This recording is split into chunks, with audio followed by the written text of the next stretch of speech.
வணக்கம். நீங்கள் இணைந்திருப்பது உதயன் டிஜிட்டல் வலையொலியின் பிரதான செய்திகளுடன். செய்தி தொகுப்பு உதயன் டிஜிட்டல் செய்தி பிரிவு.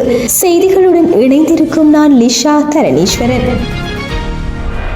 யாழ் கலாசார மத்திய நிலையத்தின் பெயர் திருவள்ளுவர் கலாசார மத்திய நிலையம் என பெயர் மாற்றம் செய்யப்பட்டது. குறித்து பெயர் மாற்ற வைபவம் சம்பிரதாய பூர்வமாக இன்றைய தினம் யாழ் கலாசார மத்திய நிலையத்தில் இடம்பெற்றது. இதன் பொழுது புத்த சாசன சமய மற்றும் கலாசார அலுவல்கள் அமைச்சர் கிணிடும சுனில் செனவி, கடற்றொழில் நீரியல் வளத்துறை அமைச்சர் சந்திரசேகரம், இந்திய தூதுவர் சந்தோஷ்யா இணைந்து பெயரை டிஜிட்டல் திரை மூலம் மாற்றம் செய்தனர். இதன் பொழுது யாழ் மாநகர சபை ஆணையாளர் கிருஷ்ணேந்திரன், யாழ் இந்திய துணை தூதுவர் சாய் முரளி, புத்த சாசன சமய மற்றும் கலாசார அலுவல்கள் அமைச்சின் செயலாளர், யாழ் பல்கலைக்கழக துணைவேந்தர், பேராசிரியர்கள், சமய தலைவர்கள், பத்திரிகை ஆசிரியர்கள் கலந்து கொண்டனர். இந்தியாவின் 1.6 பில்லியன் ரூபாய் நிதி பங்களிப்புடன் கடந்த 2023ஆம் ஆண்டு குறித்த கலாசார மத்திய நிலையம் அப்போதைய ஜனாதிபதி ரணில் விக்ரமசிங்கவின் தலைமையில் திறந்து வைக்கப்பட்டிருந்தமையும் குறிப்பிடத்தக்கது. கடந்த பொது தேர்தலில் தேர்தல் செலவு அறிக்கையை சமர்ப்பிக்காத 74 தேசிய பட்டியல் வேட்பாளர்களுக்கு எதிராக சட்ட நடவடிக்கை எடுக்கப்படவுள்ளதாக தேர்தல்கள் ஆணைக்குழு தெரிவித்துள்ளது. அத்துடன் தேர்தலில் போட்டியிட்டு தேர்தல் செலவு அறிக்கையை சமர்ப்பிக்காத 800 வேட்பாளர்களுக்கு எதிராகவும் சட்ட நடவடிக்கை எடுக்கப்படும் என தேர்தல்கள் ஆணையாளர் நாயகம் சமன் ஸ்ரீரத் நாயக்க தெரிவித்துள்ளார். இது தொடர்பான நடவடிக்கைகள் ஏற்கனவே ஆரம்பிக்கப்பட்டுள்ளதாகவும் அவர் மேலும் தெரிவித்துள்ளார். மட்டக்களப்பு நகர் வாவியில் நீரில் மூழ்கி உயிரிழந்த நிலையில் அடையாளம் காணப்படாத பெண் ஒருவரின் சடலம் இன்றைய தினம் காலை 10 மணியளவில் மீட்கப்பட்டுள்ளதாக மட்டக்களப்பு தலைமையக போலீசார் தெரிவித்துள்ளனர். கல்லடி பாலத்துக்கு அருகாமையில் உள்ள முனிச் விக்டோரியா நட்புறவு வீதியில் உள்ள வாவிக்கரையில் நீரில் மூழ்கிய நிலையில் சடலம் கரையை அடைந்ததை கண்ட பொதுமக்கள் போலீசாருக்கு தகவல் வழங்கியுள்ளனர். இதனையடுத்து சம்பவ இடத்துக்கு சென்ற போலீசார் சடலத்தை மீட்டு பிரேத பரிசோதனைக்காக மருத்துவமனைக்கு கொண்டு செல்ல நீதிமன்றத்தின் அனுமதியை பெறும் நடவடிக்கையினை முன்னெடுத்து வருகின்றனர்.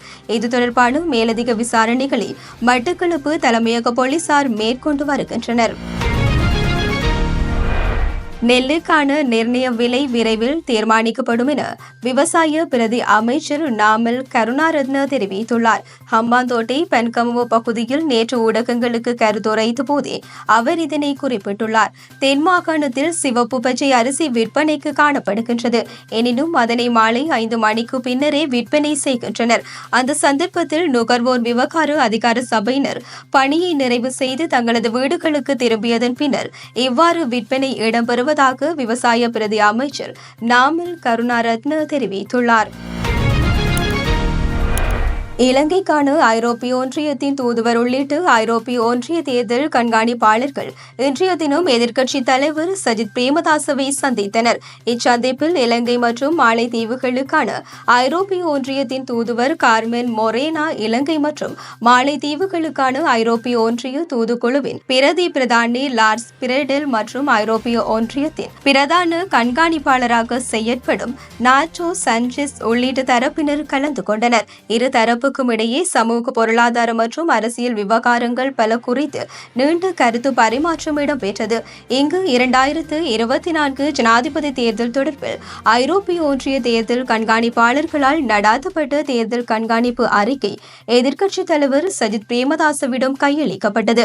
இச்சந்திப்பில் ஐரோப்பிய ஒன்றியத்தின் பிரதிநிதித்துவப்படுத்தும் தேர்தல் கண்காணிப்பு தலைமை செயற்பாடு அதிகாரி யோஸ் இக்னாசியோ சென்ஜஸ் அமோர், பிரதம கண்காணிப்பாளர் இன்ட்ரா லாஸ் சட்ட ஆய்வாளர் ஆன் மார்பெரோ, அரசியல் ஆய்வாளர் ரால்ப் மைக்கேல் பீட்டர்ஸ் ஆகியோரும் எதிர்க்கட்சித் தலைவர் சஜித் பிரேமதாசவுடன் ஐக்கிய மக்கள் சக்தியின் முன்னாள் நாடாளுமன்ற உறுப்பினர் எரான் விக்ரமரத்னவும் கலந்து கொண்டனர்.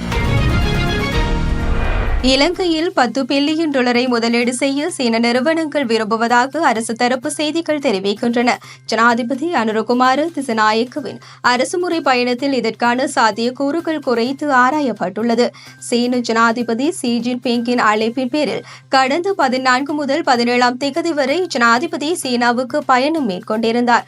பொருளாதார மற்றும் வர்த்தக மேம்பாடு, முதலீடு, சுற்றுலா, டிஜிட்டல் மாற்றம் மற்றும் பல்வேறு ஒத்துழைப்பு குறித்து இதன்போது ஜனாதிபதி அனுருகுமார் திசநாயக்க கலந்துரையாடல்களை நடாத்தியிருந்தார். இந்த பயணத்தின் போது இரு தரப்பினரும் 15 புரிந்துணர்வு ஒப்பந்தங்களை கைச்சாத்திட்டனர். அம்பாந்தோட்டையில் 3.7 பில்லியன் அமெரிக்க டாலர் மதிப்புள்ள ஏற்றுமதி சார்ந்த பெட்ரோலிய சுத்திகரிப்பு நிலையத்தை உருவாக்கும் புரிந்துணர்வு ஒப்பந்தமும் கைச்சாத்திடப்பட்டது.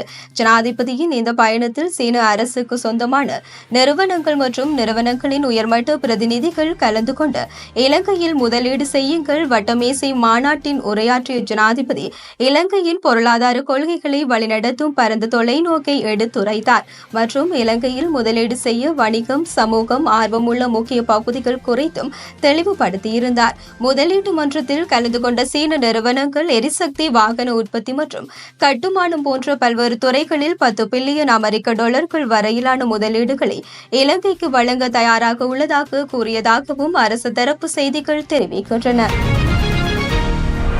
அருகம்பை பகுதியில் தாக்குதல் நடாத்த திட்டமிட்டுள்ளதாக கிடைத்த தகவலின் அடிப்படையில் பயங்கரவாத தடுப்புச் சட்டத்தின் கீழ் கைது செய்யப்பட்டு தடுத்து வைக்கப்பட்டுள்ள மூவரையும் விளக்கமறியலில் வைக்குமாறு கொழும்பு நீதிவான் நீதிமன்றம் உத்தரவிட்டுள்ளது.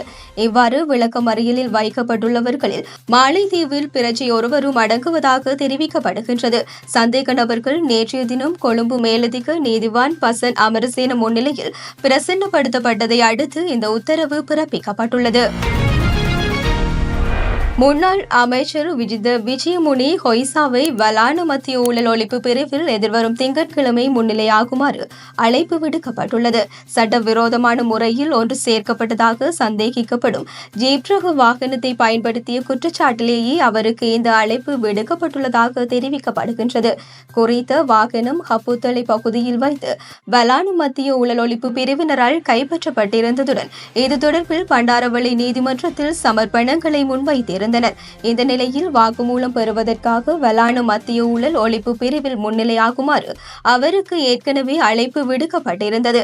எனினும் 2 சட்டத்தரணிகளுடனும் முன்னிலையாகியிருந்த அவர் வாக்குமூலம் பெறும் நடவடிக்கை ஆரம்பிக்கப்பட்டவுடன் திடீரென சுகவீனம் ஏற்பட்டதாக தெரிவித்து அங்கிருந்து வெளியேறியதாக தெரிவிக்கப்பட்டுள்ளது.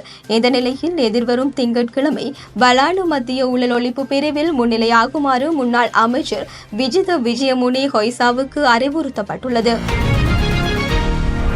ஓய்வூதிய திணைக்களம் டிஜிட்டல் மயப்படுத்தப்பட்டு வருவதுடன் இதற்காக புதிய கட்டமைப்பு ஒன்று பொது நிர்வாகம் மாகாண சபைகள் மற்றும் உள்ளூராட்சி அமைச்சர் AHMH அபயரத்ன தலைமையில் அறிமுகப்படுத்தப்பட்டது.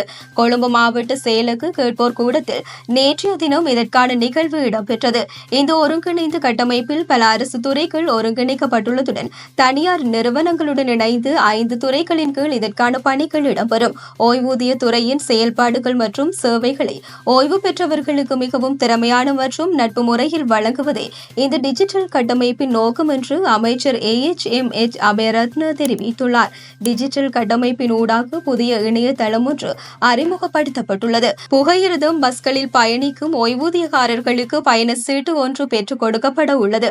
விதவை மற்றும் அனாதை திட்டத்திற்கான பதிவு மற்றும் தகவல் அமைப்பு பொது ஊழியர் வருங்கால வைப்பு நிதி செயல்முறை ஓய்வூதியதாரர் இறப்பு சான்றிதழை இலகுவாக பெறும் முறை என பல்வேறு விடயங்கள் புதிய டிஜிட்டல் கட்டமைப்பில் உள்வாங்கப்பட உள்ளது. இத்துடன் உதயன் டிஜிட்டல் வலையொலியின் இரவு நேர பிரதான செய்திகள் நிறைவடைகின்றன. தொடர்ந்தும் நாளை காலை நேர பிரதான செய்திகளுடன் இணைந்திருங்கள். வணக்கம்.